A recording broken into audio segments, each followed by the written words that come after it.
Hello, MCU fans. So, I didn't think I was going to make another video on Eyes of Wakanda, but someone left this awesome comment on my video about an alternate way to explain Episode 4's time travel, and it is really cool. So, there will be spoilers, but as long as you're okay with that, let's dive right in and see what we can find out. Don't forget, we have an August contest running all month long. Be a subscriber, leave a comment, and you could win a book or a steelbook. Best of luck. And we have a membership option with lots of cool perks, so you might check it out in case you're interested. Plus, hang around to the end of the video, and we'll talk about our Doomsday Countdown rewatch on the Discord. Alright, so again, we're going to look at an alternate theory for how Episode 4 and the time travel went down thanks to an awesome comment somebody left. But first, I want to look at a couple excellent questions people left on my video. So I mentioned that, at least in my mind, there are multiple eras in the MCU. There's the multiversal war, there's the time when He Who Remains ruled over the Loom, of course we have Loki Season 1 and Season 2, and then finally Loki's tree.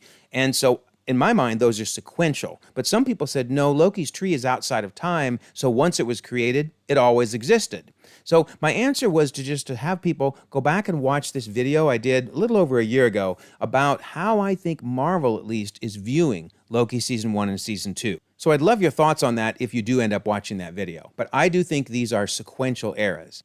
Another excellent question people ask is, how can we even have branches inside the loom? I mean, this branch would have formed in 1896 when the loom was in place. Well, again, I do have a video you can check out, Uncovering 10 Lies About the TVA, and I go into more detail there. But keep in mind, the reason there was a loom is it wove together multiple timelines. So basically, any timeline branch that didn't create a new He Who Remains, it was fine. It was left alone and was just woven into the loom. So therefore, the branch that the last Black Panther came from, that means it didn't create a He Who Remains and was just woven into the loom. And it's also important to remember, we've seen the TVA visit things way into the future. We saw them visit 2050 in Loki Season 1. So clearly there are branches that went all the way till, well, the end of time. And that would include the 2300s when the last Black Panther existed. All right, so now let's get to this new theory. So you might remember the axe was the answer to fixing everything. The last Black Panther said it's the perfect hinge point that, if restored, would set everything right, because it all begins when the forgotten son of Wakanda finds the axe, in other words, Killmonger.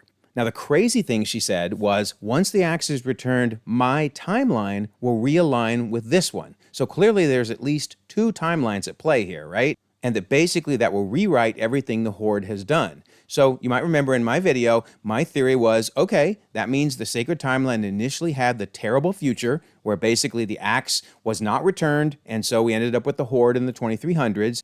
And then at some point there must have been a branch, and that's where the last Black Panther came from, and then she traveled back in time to fix the sacred timeline, which retroactively fixed her branch. So I'm not saying I like this, because I don't like the idea of them changing the sacred timeline, but I just couldn't come up with any other way to make it work.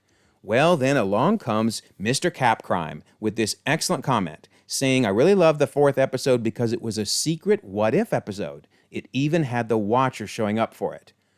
Okay, that's interesting. If we consider Episode 4 to be a what-if episode, then how does that make everything play out? Well, first of all, I want to stress, Episodes 1, 2, and 3 with this theory, totally sacred timeline. Everything in those is sacred timeline.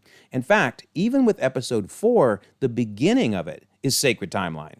So basically, Tafari and Kuda are on that dangerous mission, but Kuda wins the argument when he says, we were outfitted for infiltration, not conflict, certainly not at this level, we must abort the mission for now. So with this theory, they did abort the mission, they left the axe where it was, and everything played out like we saw in the sacred timeline.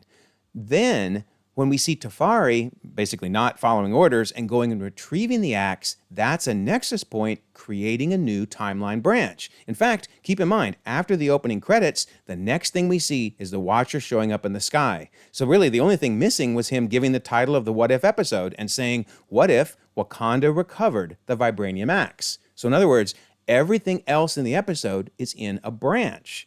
Oh, wow. I mean, that's really cool, right? So that means everything we saw with the Horde showing up in the future, and then Tafari having to return the axe, and then finally everything working out with Killmonger, all of that was in a branch. All right, so let's look at how this would work if the majority of what we saw was actually a what-if episode. That means in 1896, Kuda won the argument, and they aborted the mission, right? They left the axe where it was.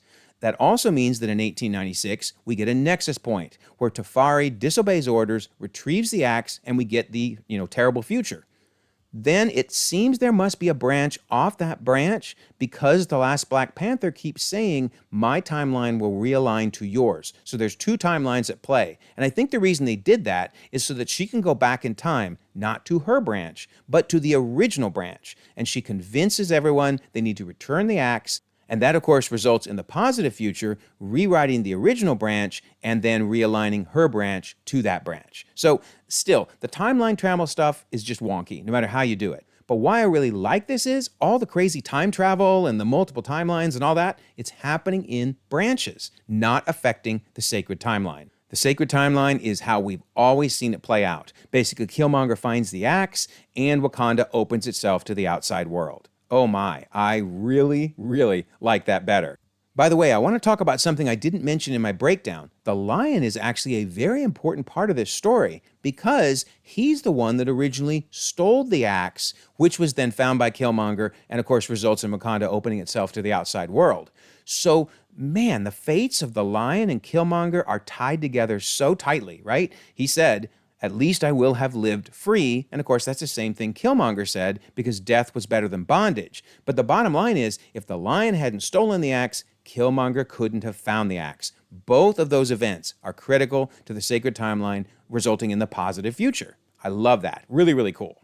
And then something else I want to talk about. So Alistair left this great comment saying, as a thought experiment, if the events of Black Panther don't happen, how would that impact the rest of the sacred timeline? In other words, do Infinity War and Endgame play out largely the same or not?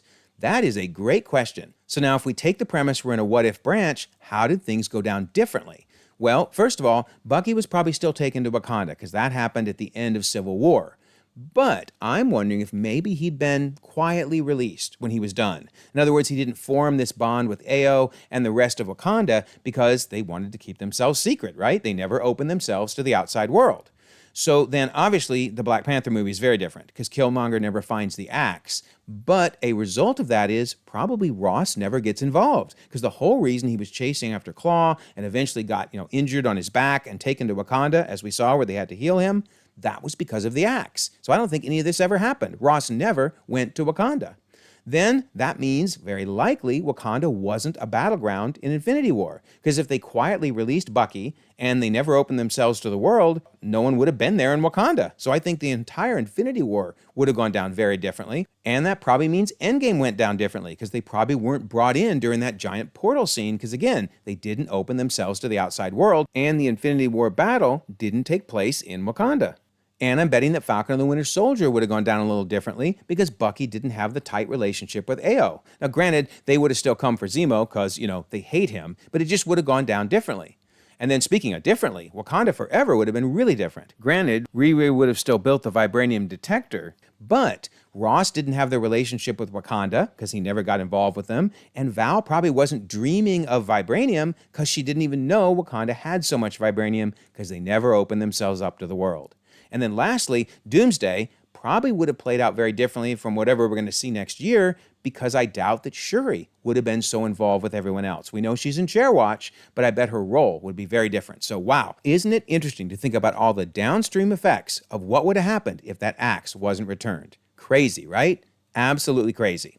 Okay, so I want to know, what are your thoughts? Do you like this better than the idea I came up with in my other video? I can tell you what, I like this a lot better. I love the idea of everything happening in a what-if branch and the sacred timeline not being impacted. So let me know your thoughts about that theory and, of course, about the Eyes of Wakanda series in general. I love to read and respond to all your feedback. So don't forget, we have that August contest. Be a subscriber, leave a comment, win a book or a steelbook. And there's the membership option in case you're interested in that. And I always love to mention the Discord. As I suspected, the metaphysics section is just hopping with all kinds of comments. And I promised I would mention the Doomsday Countdown Watch on the Discord. Every day listed here at 7 p.m. Eastern, we'll watch a different show or movie as we prepare for the December 18th, 2026 release of Doomsday. So we have 2,300 members across the globe, conversations 24/7, and I'll leave a pinned comment so you can join. Also, if you don't mind, like this video, subscribe if you haven't already. You can check out more content, and we'll all continue to enjoy the ever-growing, the ever-changing Marvel Cinematic Universe.